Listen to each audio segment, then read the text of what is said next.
que no escucho, obviamente, que esté aquí cerca.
Bueno, pues yo creo que vamos a comenzar. Buenos días a todos, muchas gracias por estar aquí. Y bueno, pues sí me da gusto presentar al doctor Jorge Uc. Algunos a lo mejor lo recuerdan, él es egresado de la maestría del CIO, egresado del doctorado del CIO en 2014, tuvo una estancia durante sus estudios doctorales en la Universidad de Texas que dio origen a una patente que se está generando en la Universidad de Texas. También fue ganador de una beca UC Nexus para estar en UCLA, en Los Ángeles, haciendo una estancia postdoctoral. Actualmente es un catedrático CONACYT y con esa cátedra CONACYT pues ha estado en la Universidad de Coahuila, ha estado también ahora está integrado al Instituto Potosino de Investigación Científica, el PICIT, que conocemos en San Luis Potosí, y actualmente creo que tiene más de 80 artículos publicados y aceptados. Ha sido uno de los estudiantes pues, más productivos del grupo de materiales nanoestructurados del CIO. Pues el día de hoy nos va a hablar sobre algo que está haciendo en baterías con materiales grafénicos. Ha hecho otras cosas. Yo creo que ojalá y después quizá le puedan preguntar a ustedes como estudiantes acerca de sus experiencias como estudiantes. No creo que hable de eso en la plática, pero ese tipo de preguntas se valen al final, ¿no? Finalmente creo que es uno de nuestros graduados que ha tenido un buen éxito en su desarrollo como académico aquí en México y en el extranjero. Y pues adelante, Jorge, son todos tuyos. Muchas gracias, doctor. Pues bueno, la verdad muy contento de estar aquí con ustedes porque pues estar en ese escenario me trae recuerdos. La última vez que estuve en ese escenario fue precisamente cuando defendí mi tesis doctoral. Y yo pues cuando me gradué del doctor aquí, el doctor Luis Armando fue mi asesor, el doctor Elda Rosa fue mi asesor. Bueno, en aquel tiempo estaba yo trabajando con materiales luminiscentes y con celdas solares y con dispositivos emisores de luz. Y actualmente pues ya debido a mis estancias postdoctorales pues ya he entrado a otro tipo de temas, principalmente en lo que es dispositivos que sirven para almacenar energía o para generar energía de última generación, que ahorita lo que está, digamos, en la frontera de la investigación es hacer dispositivos que puedan almacenar energía o generar energía, pero que sean flexibles, para que algún día se puedan utilizar en dispositivos portátiles flexibles. Entonces, lo que yo voy a presentarles el día de hoy, así brevemente, es un poco de los antecedentes de por qué el mundo actualmente se encuentra moviéndose y trabajando a través por esos temas. ¿Por qué al mundo le interesa desarrollar ese tipo de dispositivos? Y también cuál es la utilidad que podríamos darle. Obviamente para esto hay que hacer investigación y pues yo lo que hago en general es tratar de hacer estos dispositivos de tal manera que puedan pues tener tiempos largos de descarga y que se puedan cargar todos en unos cuantos segundos. Cuando sabemos que actualmente las baterías convencionales pues se cargan después de varias horas y se descargan también después de varias horas. Entonces con ese espíritu y ánimo pues precisamente lo que voy a platicar es eso, la justificación un poco de por qué trabajar ese tipo de dispositivos. Algunos conceptos básicos para que ustedes puedan ver cómo se calculan algunos parámetros de importancia de tal manera que nos permita decir o determinar si estos dispositivos pueden ser buenos o no para almacenar energía. Y algunos ejemplos de trabajos de investigación que he llevado durante el último año alrededor de estos dispositivos. Bueno, ¿cuál es la motivación de que sean grafénicos? La motivación principal es el potencial que tiene en proyección todo lo que tenga que ver con grafeno. En lo personal, yo trato de hacer dispositivos que puedan ser eficientes para patentarlos. Y pues con eso, la verdad, yo pues trato de también buscar un ingreso. Entonces, en lo personal, siempre cuando trabajo yo en algún tema, trato yo de ver la parte de negocio, la parte de business. ¿Por qué voy a hacer esto? ¿Me va a generar dinero o no? Y yo en lo personal pues estoy interesado en hacer dinero, con lo que hago de investigación. Es por eso que antes de trabajar en eso empecé a pensar, ¿cómo va el mercado de grafeno? ¿A dónde está llevando el mundo? Por ejemplo, esto que ustedes ven aquí es los ingresos globales, ganancia neta, de todo lo que tiene que ver con el mercado de grafeno. Ahorita estamos en 2019, esta fue una proyección que salió alrededor precisamente de 2014-2013. Entonces, ahorita como que la moda a nivel mundial es hacer todo de grafeno, baterías de grafeno, supercapacitores de grafeno, sensores de grafeno, o sea, todo está evolucionando hacia esa dirección. Entonces, en ese sentido, bueno, dije, bueno, vamos a hacer algo que sea de grafeno, pero también que sea ecológicamente sustentable. Esa es otra motivación. Entonces, el mercado está exigiendo intrínsecamente hacer las cosas de grafeno, porque es moda o porque es marketing, como ustedes quieran, pero ahí está. Es por eso que ese tipo de temas, pues a mí me interesaba trabajar, utilizando este material en particular. ¿Ok? Además, como dice aquí, ahora dentro de los usos de grafeno, hay un mercado más particular, que es el de las baterías de grafeno. ¿Ok? Que ese también, como dice aquí arriba, esa es una noticia que salió este año. En el mercado de grafeno se está tratando, de las baterías de grafeno, se está tratando de que se hagan eficientes para poderlas orientar a los vehículos, a su uso en vehículos eléctricos o algún día en dispositivos portátiles como celular. Entonces, este es un problema que actualmente no se ha resuelto. Todavía nadie ha llegado con una batería grafénica que, digamos, se pueda poner en un vehículo, sea eléctrico o no, de tal manera que pueda alimentar todo lo que necesita el coche. Entonces, es por esto que también, debido a ese potencial del mercado de las baterías grafénicas, es también que yo decidí entrarle a ese tema.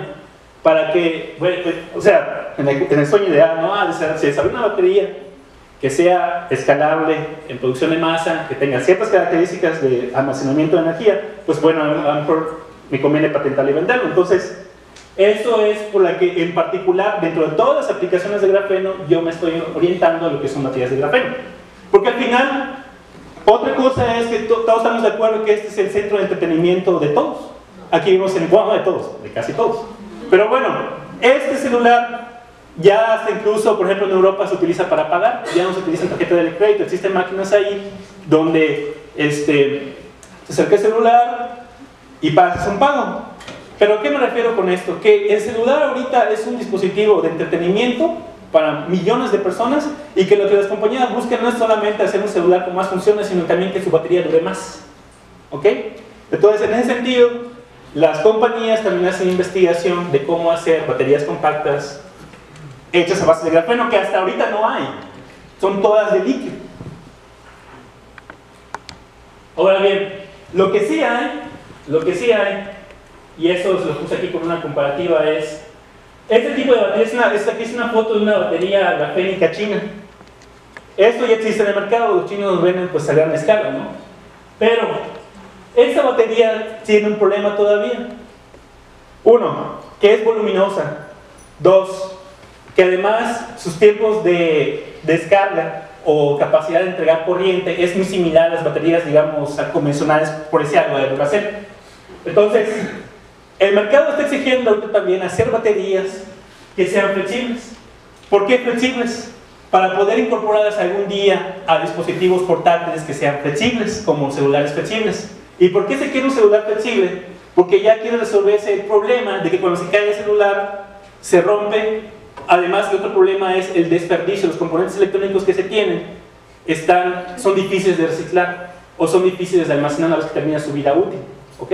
Entonces, con el ánimo de tratar de hacer también dispositivos electrónicos que sean flexibles, que sean ecológicamente más sustentables, pues hay que hacer también sus partes más compactas. Ustedes saben, por ejemplo, las televisiones, a mí me tocó, pues antes como eran grandes, voluminosas, y ahorita como son delgadas. Lo mismo con las lámparas, existen las lámparas de OLED que son ultra delgadas.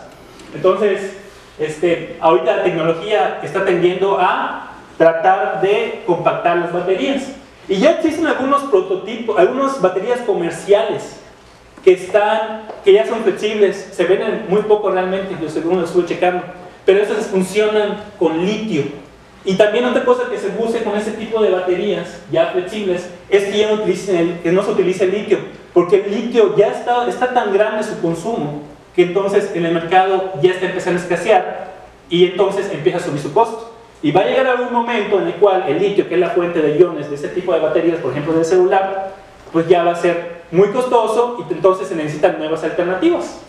Entonces esa es una de las razones por las cuales también ya se quiere hacer baterías flexibles, delgadas, para disminuir peso, para que sean más ecológicas, todavía más eficientes y además abra un nuevo campo de aplicaciones. En este sentido, las baterías flexibles grafénicas todavía no son comerciales. Entonces ahí viene parte de la justificación de por qué estoy trabajando en este tipo de temas, de baterías flexibles grafénicas. Y pues como les dije aquí, vean por ejemplo en el caso de la demanda de litio, es lo que les acabo de decir. Vean cómo conforme pasa el tiempo, la demanda del litio se va incrementando, pero va a llegar un momento en el cual, según las proyecciones como el 2028, ya prácticamente no va a haber litio y precisamente las baterías. La diferencia básica es que en un supercapacitor se carga rápidamente, o sea, yo le aplico un voltaje, almacena energía, ese tiempo de carga es rápido, pero también descarga su energía muy rápidamente. En el caso de las baterías, lo que sucede es que el tiempo de carga es muy lento y el tiempo de descarga es también lento. Y además, la manera en cómo funcionan los supercapacitores es por medio de separación electrostática. Y en el caso de baterías es por medio de reacciones oxidación-reducción, que es lo que voy a explicar un poquito más adelante. ¿Ok?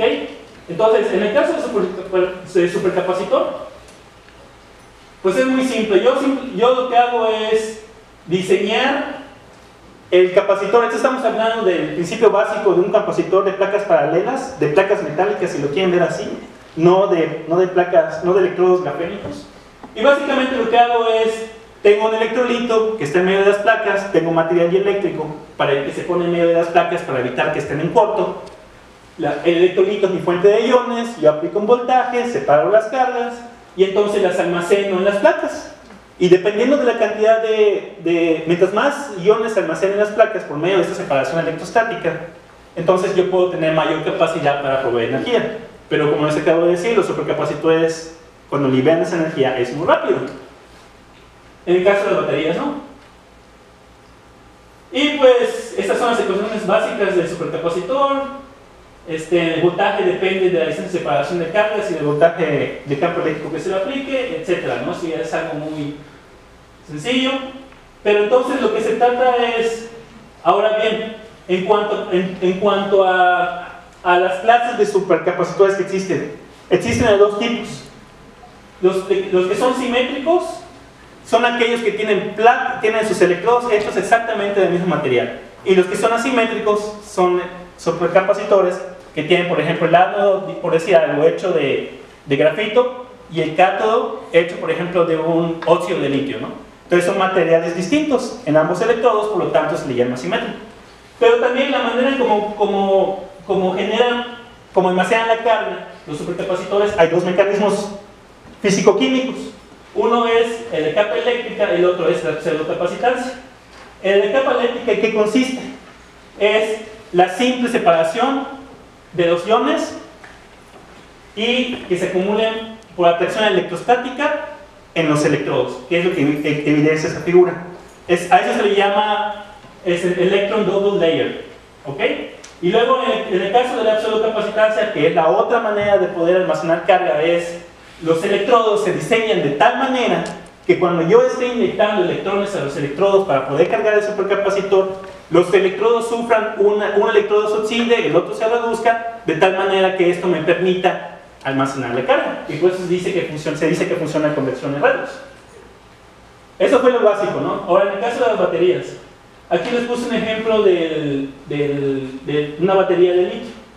En el caso de las baterías Existen infinidad de combinaciones que se pueden hacer tanto de sales de litio, compuestos de litio, así por ejemplo ese es un fluoruro de litio con fosfato, ese que se utiliza como electrolito en ese ejemplo particular.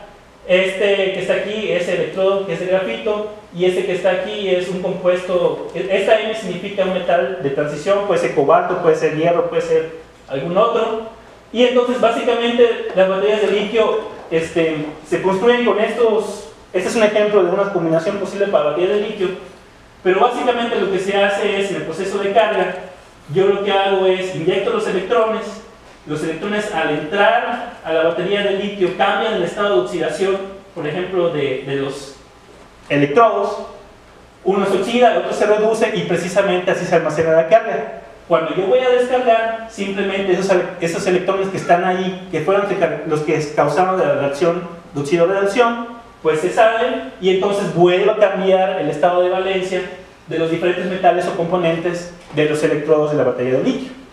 Entonces, pero esto no es tan importante la manera como funcionan, sino más bien lo importante es ¿qué puedo yo hacer para que estas baterías, que es la tecnología que tenemos actualmente, ocurra lo siguiente? El santo grial es hacer una batería cuyo tiempo de carga sea de unos segundos o minutos y su tiempo de descarga sea hora. Eso nadie lo ha podido hacer actualmente. Entonces parte del trabajo que les voy a mostrar más adelante va en ese sentido. ¿Cómo hacer que un dispositivo que almacena que tiene electrodos grafénicos o combinado con otro material, cuando se le cargue, dure esa carga solamente unos segundos y se descargue durante muchas horas? Yo de hecho, bueno, les expliqué más adelante. Ahora, ¿qué es la electrónica flexible? La electrónica flexible es como una nueva tendencia tecnológica que hace que todos los elementos electrónicos que son corrosivos, que son pesados, que son voluminosos, tomarlos y hacerlos más compactos, ligeros, y que esté hecho de plásticos, literal, que sean biodegradables. Eso es lo que trata de hacer la electrónica flexible actualmente. Y en cuanto a esto, lo que se ha vuelto muy popular son precisamente los supercapacitores flexibles, porque se han hecho muchos prototipos de supercapacitores flexibles hechos a base de tubos de carbono, hechos a base de alambres de plata, grafito, grafeno, pero se sigue sin solucionar. Pero todo lo que se ha publicado alrededor de esto, de los supercapacitores flexibles, tiene la misma tendencia, es carga rápida, descarga rápida. Y bueno, aquí lo que les presento es una configuración básica de un dispositivo flexible que yo he manejado en el laboratorio junto con los chicos que trabajan conmigo. Y básicamente lo que hacemos es fabricar los electrodos a base de un material de carbón, que puede ser grafeno, puede ser grafito, puede ser tubos de carbono, y ponemos una capa dieléctrica. Esta capa dieléctrica se le considera sólida. ¿Por qué? Porque también otra tendencia de los supercapacitores flexibles es eliminar la componente líquida, que es corrosiva, que es lo que utilizan los supercapacitores comerciales con las baterías comerciales, o bueno, que también utilizan baterías secas. Pero bueno, entonces, esto que está aquí es una configuración básica del dispositivo flexible que hacemos en el laboratorio. Como les digo, están los electrodos conductores, está la membrana del centro, que es la que se encarga de almacenar los iones, es sólida, y también se trata de que estos electrodos son flexibles, y se trata de hacer con polímeros que precisamente sean amigables con el ambiente, o al menos inerte, que no dejen ningún tipo de residuo si es que se descomponen con el tiempo. Entonces aquí les presento unas fotos de unos supercapacitores que hemos hecho en el laboratorio y que tienen esa propiedad de flexibilidad. Algo que es muy importante para ese tipo de dispositivos es los ciclos de uso y los ciclos de doblado, es decir, cómo puede cambiar la cantidad de energía que provee la batería, digamos, después de 1000 ciclos de doblado.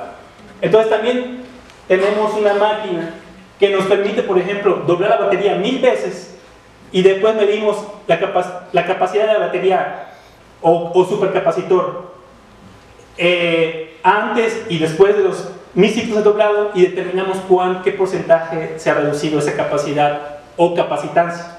de la batería. Pero bueno, aquí hablando básicamente de lo importante para entender cómo funcionan estos dispositivos.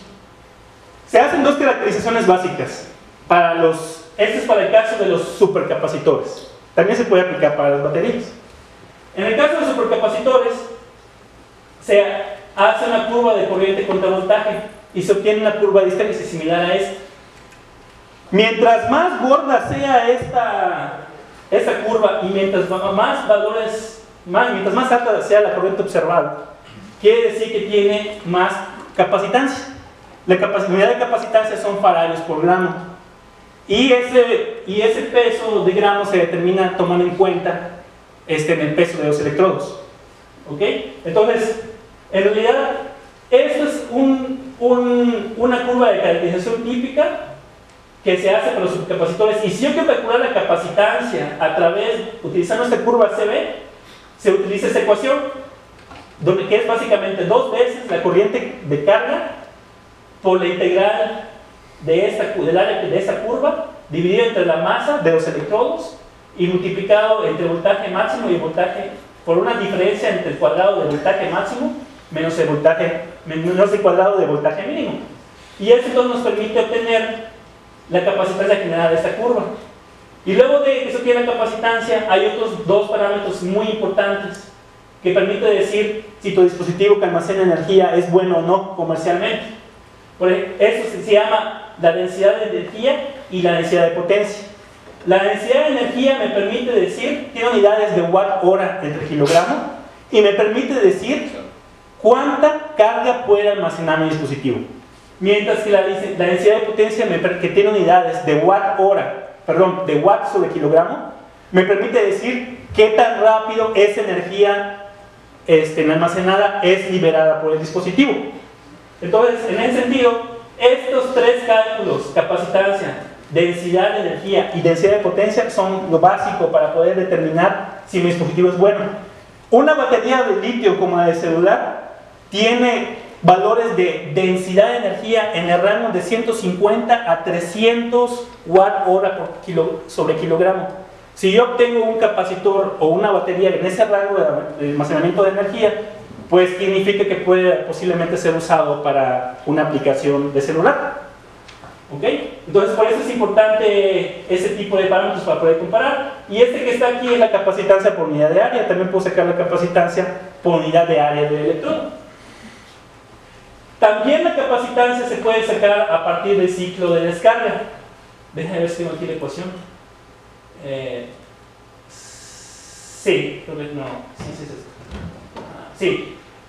Otra caracterización básica de ese tipo de dispositivos es sacar una curva que se llama voltaje contra tiempo. En esta curva de voltaje contra tiempo puedo ver dos partes. Este es un ejemplo de descarga rápida. Puedo ver el tiempo que tarda en cargar la batería exponencial y prácticamente cero después de 120 segundos, 2 minutos. Significa que este dispositivo lo puedo cargar, me genera un voltaje de operación de 4.5 volts y entonces se descarga casi totalmente después de 120 segundos. Algo que es importante también enfatizar por este tipo de dispositivos es que el voltaje de carga no es el mismo que el voltaje que provee tu dispositivo. Por ejemplo, estamos de acuerdo que cuando yo cargo la batería de mi celular en la corriente, yo necesito una fuente de alimentación de 110 volts. Y luego se va eso a un transformador que lo reduce alrededor de 12 volts. Entonces la batería de mi celular está recibiendo 10-12 volts durante 1 o 2 horas y ya entonces lo cargo al 100%. Pero el voltaje de operación, si ustedes ven el voltaje de operación de esta batería de litio que tiene el celular, dice 3.7 volts. Entonces, digamos que es el equivalente aquí. Si esto fuera un dispositivo para batería de celular, yo podría decir que el voltaje que proveería sería 4.5 volts. Entonces remarco esto porque es importante para no confundir el voltaje de carga con el voltaje de operación que provee el dispositivo, ¿no? Ahora, esto que les acabo de mencionar aquí, fíjense de la forma de la curva. Cuando no presenta picos, se dice que genera capacitancia por este fenómeno de doble capa, que es el que yo explicaba hace rato, que es simplemente separación de cargas por vía electrostática. Cuando tengo oxidaciones redox, entonces aparece en la curva de corriente contra voltaje picos, el anódico y el catódico. Y entonces eso me permite también distinguir si la batería o el supercapacitor está funcionando por medio de un efecto de doble, está almacenando carga por medio de un efecto de doble capa o por medio de un efecto de reacción-oxidación de redox, ¿no? Entonces, esta ecuación que está aquí abajo, perdón, casi no se ve, es para calcular la capacitancia, pero a partir de la curva de carga-descarga, que es básicamente la integral de la corriente multiplicada por el voltaje, dividida entre dos veces la masa y por la diferencia de voltaje, que es, en este caso pasa 4.5, de 4.5 a 0, pues sí, 4.5, y mu, no, perdón, me equivoqué, esta que está aquí es para sacar la capacitancia a través de la CB. No les puse por ahí la ecuación para sacar la capacitancia a través de la carga de descarga. Pero bueno, ahora, existe otro para también posicionar nuestros dispositivos y decir qué tan bueno, qué tan malo es. Se utiliza algo que se llama diagrama de Ragón. En este diagrama de Ragón, una vez que yo conozco qué densidad de potencia tiene y qué densidad de energía tiene mi dispositivo, me permite clasificar el dispositivo que tengo. Por ejemplo, las baterías de litio, ¿cuál es la ventaja? Que tienen alta capacidad de almacenar energía, por eso está en el rango de 100 a 350 más o menos watt-hora por kilo, pero si se dan cuenta su densidad de potencia es muy baja, menos de 0.1 kilowatt por kilogramo, lo cual significa que libera la energía muy lentamente. En el caso de los supercapacitores que se encuentran en esta zona, si se dan cuenta, su densidad de energía es baja, es decir, que almacena poca carga, pero si se dan cuenta, su densidad de potencia es relativamente alta, estamos en el orden de los kilowatts por kilogramo, es decir, que puede liberar o entregar esa energía muy rápidamente. Existe algo intermedio que se llaman los supercapacities, que son híbridos, son dispositivos que almacenan energía y en el cual el ánodo es del tipo de batería y el cátodo es del tipo supercapacitor. Entonces, este tipo de dispositivos pues ya se desbautizó como que un híbrido entre batería y supercapacitor y está en el rango intermedio. ¿Ok? Entonces, tiene una densidad de potencia más o menos todavía baja, pero no tanto como las baterías de litio, y tiene una densidad de energía intermedia también. Es decir, no almacenan tanta carga como una batería de litio, pero tampoco no liberan energía tan rápidamente como un supercapacitor. Y el sueño dorado es estar, que es lo que todo el mundo está buscando, es esta zona, que yo pueda liberar energía muy rápidamente, con valores altos de densidad de potencia, pero que también pueda almacenar muchísima energía, con valores altos, por eso valores altos de densidad de energía. Esto que puse aquí, no les presenté los resultados, pero es de una batería, bueno, que nosotros bautizamos como superbatería. Es una patente que ahorita ya está en revisión de fondo, que sometimos precisamente este año, de un dispositivo que nosotros así lo bautizamos superbatería, que ya tiene prácticamente 3 veces la densidad de energía, porque si se dan cuenta es escala logarítmica. Entonces tiene alrededor casi 1000 kilowatt hora kilogramo, casi 3 veces lo que tienen las baterías de iones de litio, y su densidad de potencia ya es un poco más alta que la de las baterías de litio, es decir, que liberan un poco la energía más rápidamente, y pues debido a que alcanzamos un valor que supera casi por 3 veces el valor de almacenamiento de carga de una batería de litio, decidimos patentar, y que es una, como decía, pues está en revisión de fondo. Y como les decía, ¿qué es lo que se ha hecho alrededor de poder hacer el dispositivo ideal, que es que se almacene la carga en pocos segundos, pero se libere durante mucho tiempo? ¿Por qué es ventajoso esto? Pues porque ya no tengo que estar pegado a mi celular horas en una conexión esperando que se cargue. Entonces, por eso se quieren este tipo de sistemas. Entonces, como un esfuerzo para tratar de desarrollar un dispositivo que almacene energía para poder que tenga largos tiempos de descarga, se hizo un estudio. Por ejemplo salió de este año, aquí en 2019, donde se hicieron unos supercapacitores a base de electrodos de grafeno, pero la fuente de iones de supercapacitor fue una mezcla de sales de litio con un líquido iónico. Entonces, ¿qué es lo que se hizo en el trabajo? Así muy brevemente les voy a explicar. Esta imagen que está aquí es de cómo luce la superficie de este electrodo flexible grafénico. Esto que están aquí son fotos del electrodo, como ustedes pueden ver. Bueno, no se alcanza a ver tal vez muy bien, es negro. En realidad es una mezcla, en realidad no es solamente grafeno, es grafeno grafito, porque lo que nosotros hicimos es usar un material de bajo costo. Y luego, esta es una imagen de microscopía de cómo se ve la superficie del electrodo cuando el electrodo todavía está seco.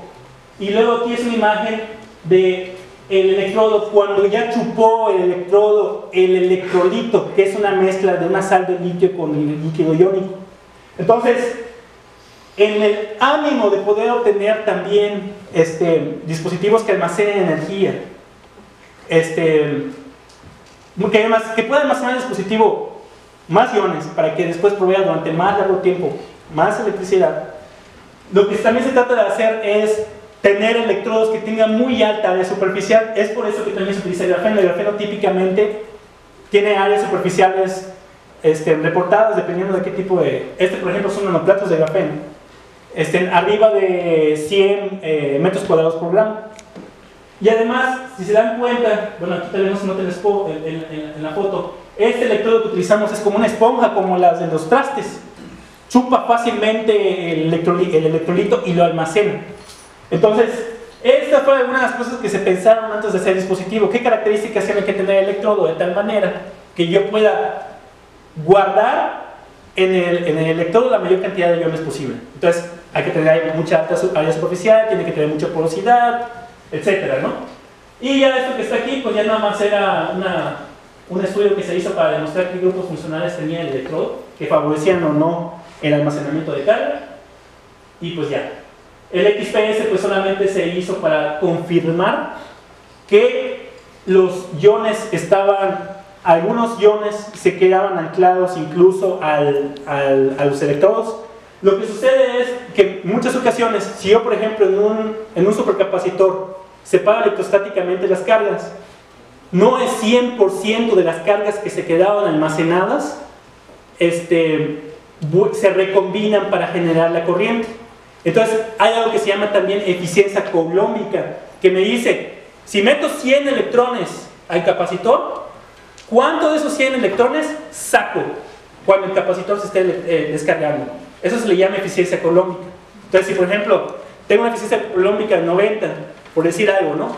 Y sé que metí 100 electrones, significa que nada más alcancé a sacar 90 electrones y se quedaron 10 en el electrodo, por decirlo así. Y entonces hay que hacer estudios de si eso, carga residual que se queda en el electrodo, es benéfico o no para los ciclos de uso, porque también no solamente es importante demostrar que almacenó algo de carga. Eso que les muestro aquí es unas curvas de CV de este supercapacitor que se publicó, y entonces pues vemos que tiene una cierta capacitancia en la región positiva, ¿ok? Es decir, cuando aplico un voltaje positivo, digamos de 0 a 1 volt, para cargar el supercapacitor, más no es el voltaje de operación del supercapacitor. El voltaje de operación del supercapacitor fue alrededor como de inició alrededor de unos 2.7 volts. Y entonces lo que hicimos en ese trabajo fue básicamente 3 tipos de dispositivos. Uno que nada más tuvo exclusivamente una sal de litio, y luego otros 2 donde se fue incrementando la cantidad de líquido iónico en el electrolito. Y como consecuencia, conforme fuimos incrementando, por ejemplo, digamos de 5% en peso a 10% en peso, el efecto global fue que el tiempo de descarga se alargó, que eso precisamente es lo que estábamos buscando nosotros. ¿Y cuánto fue el tiempo de carga? Fue prácticamente de 1 a 5 segundos, fueron 10 segundos, ¿no? Que no se alcanza a ver aquí. Esa es la sección de la pura descarga.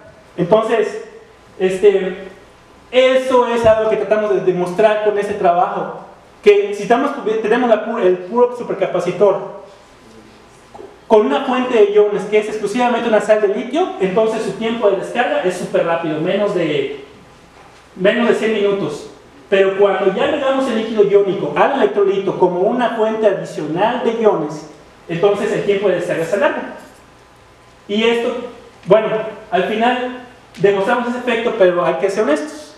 Este dispositivo no se podía utilizar para alimentar, por ejemplo, un celular ¿qué les gusta? Como un promedio, ¿no? Como de 0.4, 0.5 volts durante 200 minutos, que son aproximadamente 3 horas, un poco más.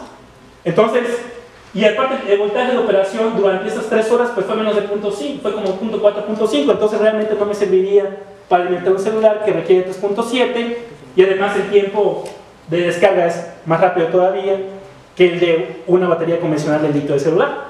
Entonces, otro análisis importante que se hace aquí es también los ciclos de carga y descarga. ¿Cuántos ciclos de carga y descarga aguanta tu dispositivo, pero que se mantenga el mismo voltaje de operación o que mantenga la misma densidad de energía? Esto también es un análisis que se hace para este tipo de dispositivos flexibles. Bueno, este fue un ejemplo de un supercapacitor. Aquí otro trabajo, igual que ya está en proceso de revisión en una revista, Applied Super Science. Este sí ya es una batería. Esta caracterización que les mostré es la caracterización básica de un supercapacitor. Y ya esto que está aquí es la configuración que utilizamos para hacer una batería. Actualmente existen muchas baterías que no son comerciales, a pesar de ser muy eficientes, no son comerciales, porque utilizan óxidos de níquel, utilizan óxidos de estaño, utilizan óxidos de algún otro metal.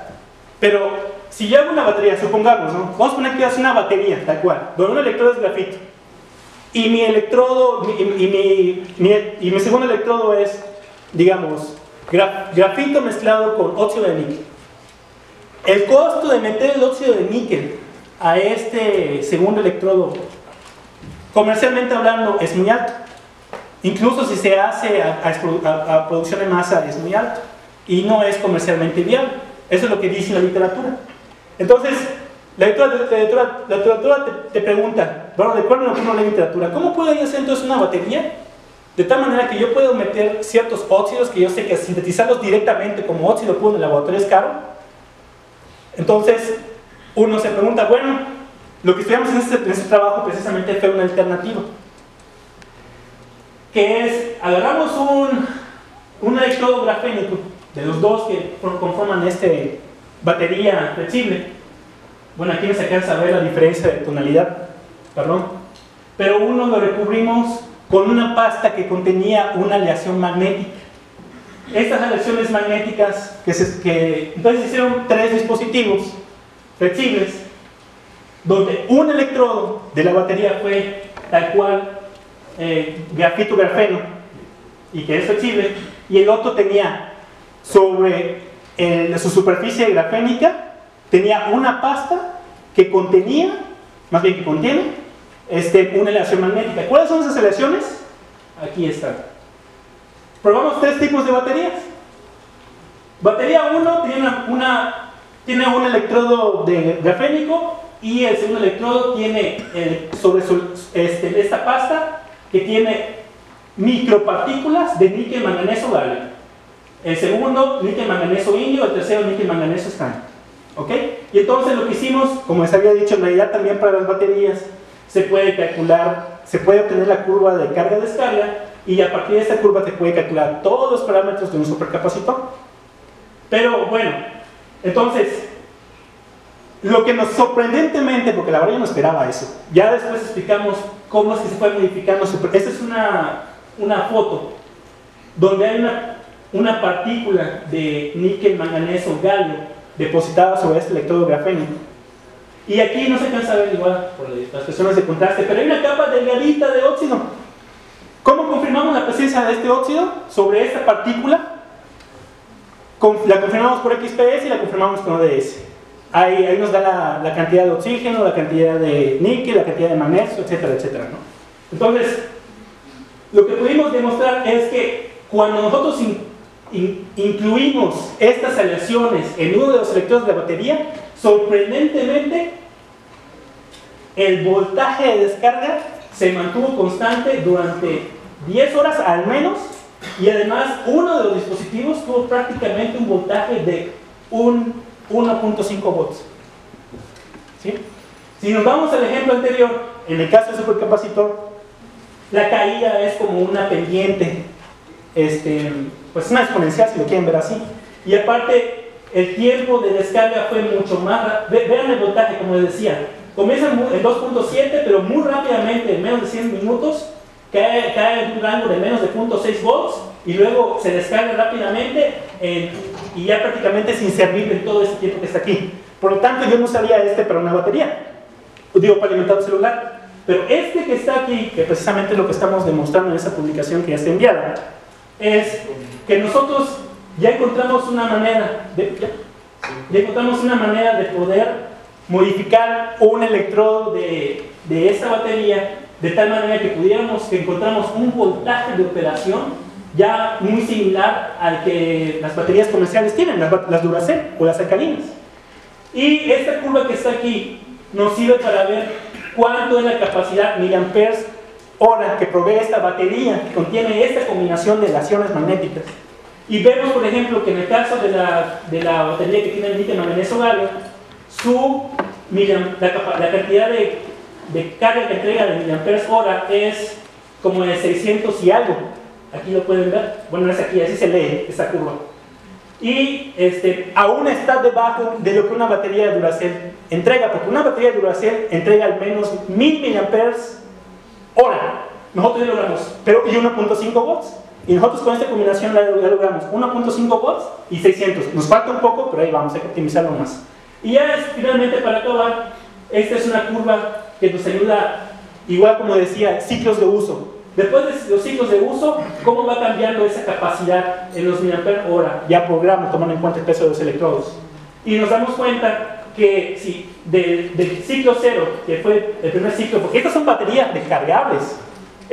Todas las baterías electrónicas además tienen una característica, que son recargables. Hay baterías, ustedes saben, comerciales que son recargables y otras que no son recargables. Entonces, estas en particular son recargables. Es por eso que pudimos estarlas cargando y descargando, y después de 40 ciclos, aún así obtuvimos algo que está arriba de 550. Yo creo que, si no me equivoco, creo que después de 40 ciclos, la capacidad de esta batería se redujo como en un casi un 10%, como un 8%. Y bueno, eso es lo que quisimos demostrar con ese trabajo. Estas partes. Es todo. Gracias. ¿Preguntas? ¿Comentarios, críticas? ¿Opiniones? Lo que gusten. Adelante. Entonces, está listo para responder preguntas, comentarios. Yo hablo fuerte. Sí, está escuchando. ¿Sí? ¿Cuánto cuesta fabricar una de estas baterías?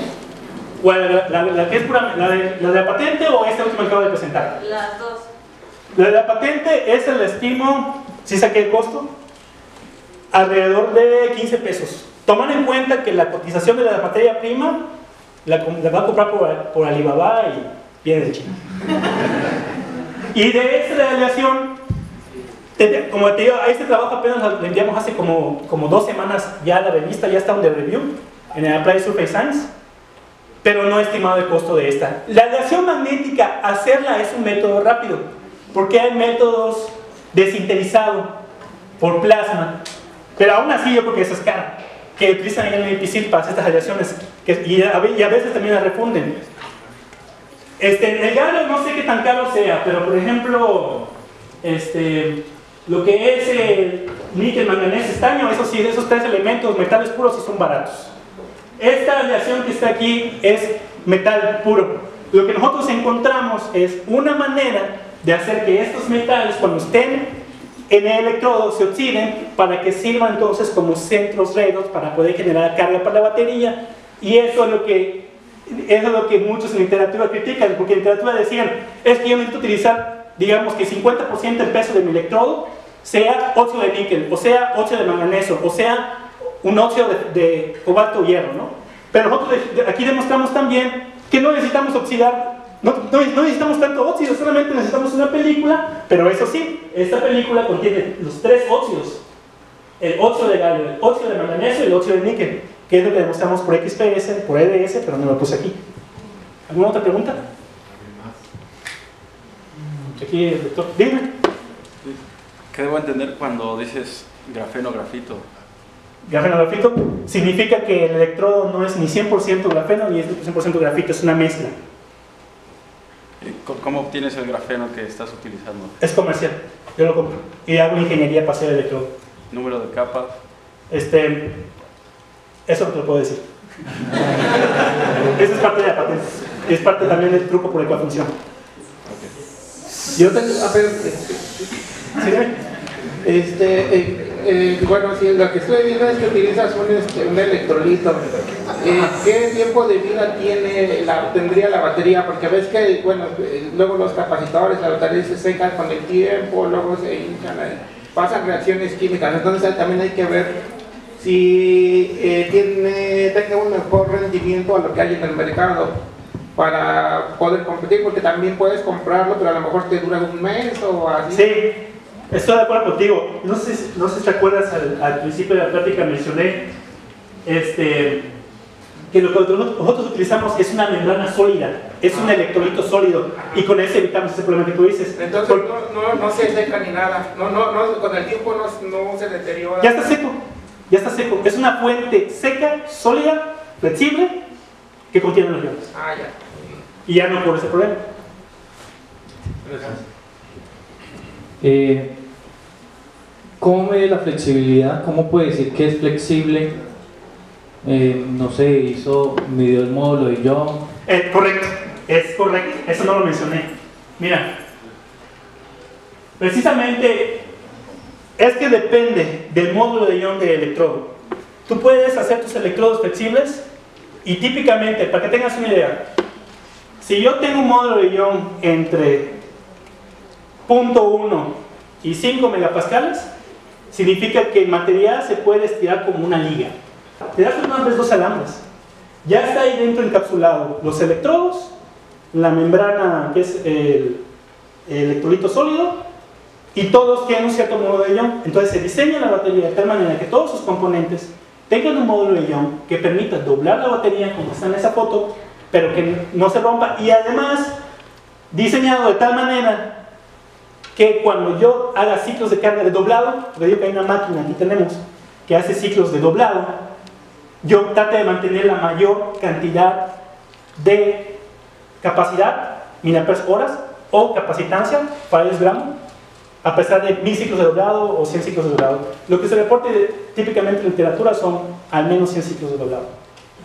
Pero no hay que confundirlo, ahí es exacto lo que estoy diciendo, con los ciclos de carga-descarga, porque por ejemplo estos que están aquí es la capacidad de la batería con el número de ciclos, pero no los doblamos.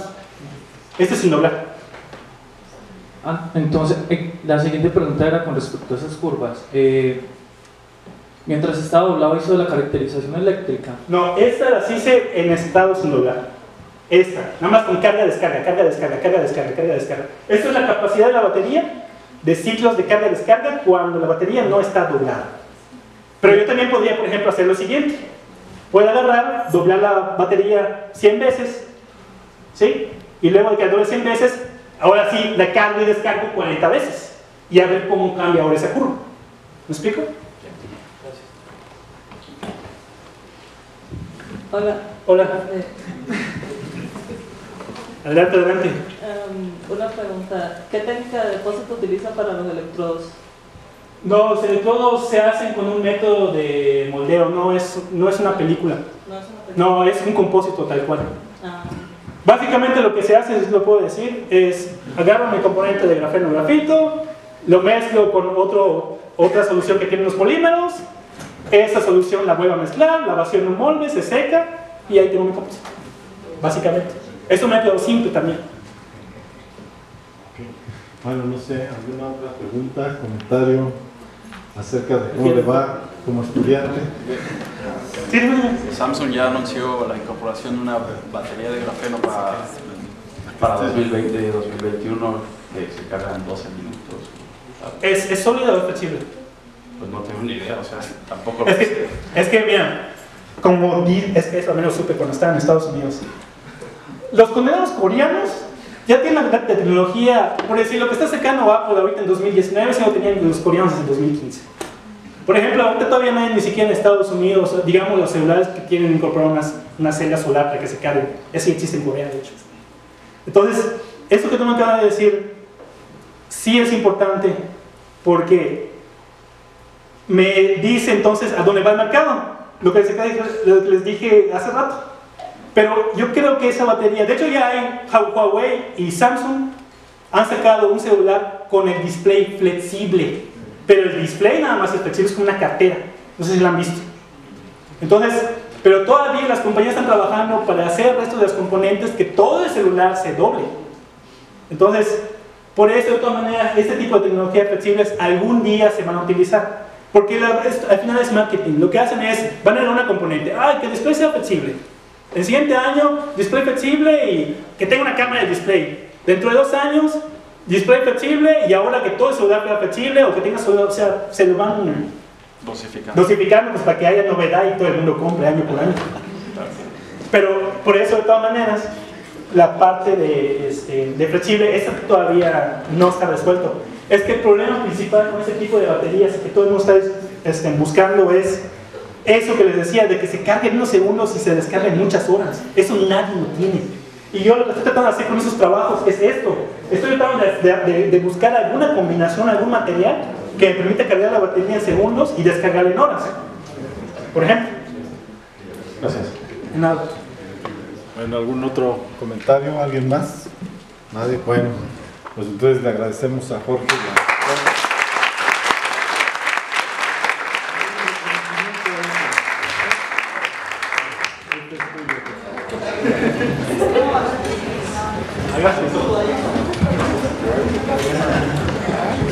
Tengo una buena copia.